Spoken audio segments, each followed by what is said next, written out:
Mega Krishna Reddy లాంటి వాళ్లకు 90% కాళేశ్వరం పనులు ఇచ్చిండ్రు. మనం తెలంగాణ తెచ్చుకున్న తర్వాత కంటిన్యూ చేసుకుంటూ పోయినాం, రీడిజైన్ చేసుకున్నాం ఆ ప్రాజెక్ట్ని. ఇవాళ నిర్మల్కి, నిజామాబాద్కి, కరీంనగర్కి, వరంగల్కి, మెదక్కి, నల్గొండకి, ఖమ్మంకి ఇన్ని జిల్లాలలో లక్షల ఎకరాలకు నీళ్ళిచ్చే ప్రాజెక్టు కాళేశ్వరం ప్రాజెక్టు. డైరెక్ట్గా 20 లక్షల ఎకరాలు, ఇండైరెక్ట్గా ఇంకొక 18.5 లక్షల ఎకరాలకు, అంటే టోటల్గా కాళేశ్వరం పూర్తయితే 40 లక్షల ఎకరాలకు నీళ్ళు వస్తాయి. అవన్నీ పక్కకు పెట్టిండ్రు. కేవలం ఒకటే ఒక కుట్ర, ఏంది? కేసీఆర్కు పేరు రావద్దు. రైతు బంధు ఇచ్చినందుకు కేసీఆర్ని గుండెల్లో పెట్టుకున్నారు రైతులు. వాళ్ళు మర్చిపోవాలి కేసీఆర్ని బద్నాం చేయాలి. అందుకోసం వేసినటువంటి కమిషన్ ఇది తప్పితే ఇంకొకటి కాదు. ఇవాళ నేను ఛాలెంజ్ చేస్తా ఉన్నా ముఖ్యమంత్రి గారిని. మీ గురువు గారు చంద్రబాబు నాయుడు గారు 200 టీఎంసీ గోదావరి నీళ్లు ఎత్తుకపోతా ఉంటే బనకచెర్లకు నేను తీసుకుపోతా అని ఆయన బాజాప్తా కాలర్ ఎగ్రేసి చెప్తా ఉంటే ఎందుకు మీకు ధైర్యం వస్తలేదు లేఖ రాయడానికి? అపెక్స్ కౌన్సిల్ మీటింగ్ పెట్టమని మీరు ఎందుకు అడగలేకపోతా ఉన్నారు? क्या मजबूरी है भाई रेवंत रेड्डी साहब का? कई को नहीं लेटर निकले? हमारा पूरा गोदावरी आंध्रा को लेके जा रहे, हमारा पानी पूरा आंध्रा को लेके जा रहे, क्यों नहीं लेटर लिख रहे? ముఖ్యమంత్రి గారు నేను డిమాండ్ చేస్తా ఉన్నా, గోదావరి పెన్నా లింకేజ్ పేరుతో ఏదైతే ప్రాజెక్టు కట్టి బనకచెర్లకు నీళ్లు తీసుకుపోతా ఉన్నారో అది మీరు తక్షణమే ఆపాలే. మన భూభాగంలో తుపాకుల గూడెం దగ్గరనే ఆ లింకేజ్ పాయింట్ ఉండాలని చెప్పి మీరు ఇమీడియట్ గా కేంద్ర ప్రభుత్వానికి అపెక్స్ కమిటీకి లెటర్ రాయాలని తెలంగాణ జాగృతి తరఫున ప్రభుత్వాన్ని డిమాండ్ చేస్తా ఉన్నాం. అదే విధంగా ఇంకొక మాట మనందరం ఆలోచించుకోవాలి.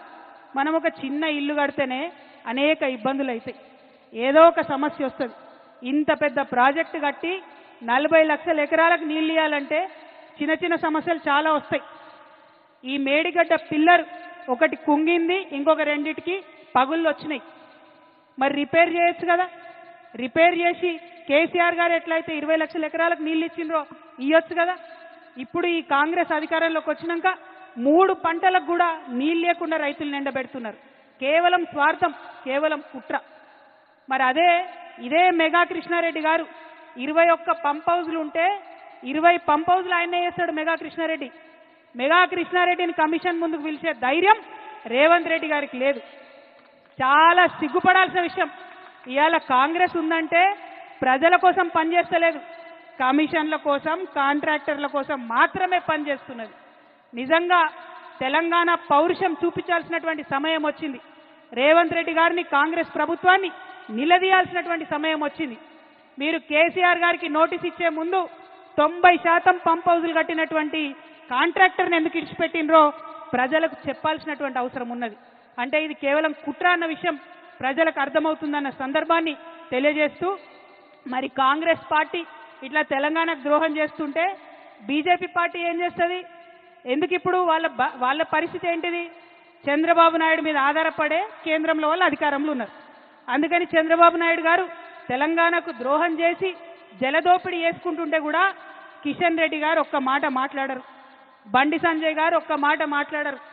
8 మంది ఎంపీలను గెలిపించి 8 మంది ఎమ్మెల్యేలను గెలిపిస్తే 8 రూపాయలు కూడా మనకు బడ్జెట్ లేకపోతే మాట్లాడేటటువంటి ధైర్యం లేదు. బీజేపీ పార్టీలో ఒకడే ఒకడు తెలంగాణ బిడ్డ ఈటెల రాజేంద్రన్ ఉన్నాడు, మరి ఆయనన్న మాట్లాడతాడేమో అని నేను అనుకున్నా. కానీ గోదావరి నీళ్లు అక్రమంగా చంద్రబాబు నాయుడు గారు తరలించకపోతుంటే ఈటెల రాజేంద్రన్న కూడా మాట్లాడలే. అన్నా రాజేంద్రన్న, తెలంగాణ ఆడబిడ్డల తరఫున, తెలంగాణ రైతుల తరఫున, తెలంగాణ జాగృతి తరఫున నేను మిమ్మల్ని రిక్వెస్ట్ చేస్తా ఉన్నా. ఆనాడు ఉద్యమంలో మనం ఏమన్నాం?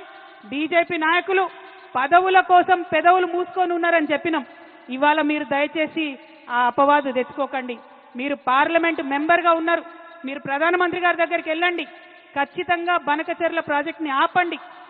గోదావరి పెన్నా లింకేజ్ మీరు తుపాకుల గూడెం దగ్గర నుంచి తెలంగాణ నుండే పెట్టాలనేటటువంటి డిమాండ్ ఈటెల రాజేందర్ గారు ప్రత్యేకంగా బాధ్యత తీసుకోవాలని తెలంగాణ జాగృతి తరఫున నేను డిమాండ్ చేస్తా ఉన్నా. అదేవిధంగా ఇవాళ కాళేశ్వరం ప్రాజెక్టుకి 1,15,000 కోట్ల అనుమతులు ఉన్నాయి. సిడబ్ల్యూసీ నుంచి అన్ని రకాల అనుమతులు ఉన్నాయి, పర్యావరణ అనుమతులు ఉన్నాయి. ఖచ్చితంగా కాళేశ్వరానికి నేషనల్ ప్రాజెక్ట్ స్టేటస్ తీసుకొచ్చేటటువంటి బాధ్యత కూడా ఈటెల రాజేంద్రన్న తీసుకోవాలని చెప్పి నేను ఈ సందర్భంగా డిమాండ్ చేస్తా ఉన్నా. మరి మీ అందరినీ నేను కోరేది ఒకటే, తెలంగాణ ఉద్యమం పుట్టిందే నీళ్ల కోసం, నిధుల కోసం, నియామకం కోసం. ఇవాళ నీళ్లలో అన్యాయం జరుగుతుంటే చూసుకుంటూ ఊరుకునేదే లేదు. ఒకవేళ మనం డిమాండ్ చేసినట్టు ముఖ్యమంత్రి గారు ఉత్తరం రాయకపోయినా, బీజేపీ పార్టీ వాళ్ళు చర్యలు తీసుకోకపోయినా తెలంగాణ జాగృతిని గల్లీ నుండి ఢిల్లీ దాకా ఉద్యమం చేస్తాం. మన గోదావరి నీటిలో మనకు రావాల్సిన 1000 టీఎంసీలు వచ్చేంత వరకు ఒక్క బొట్టు కూడా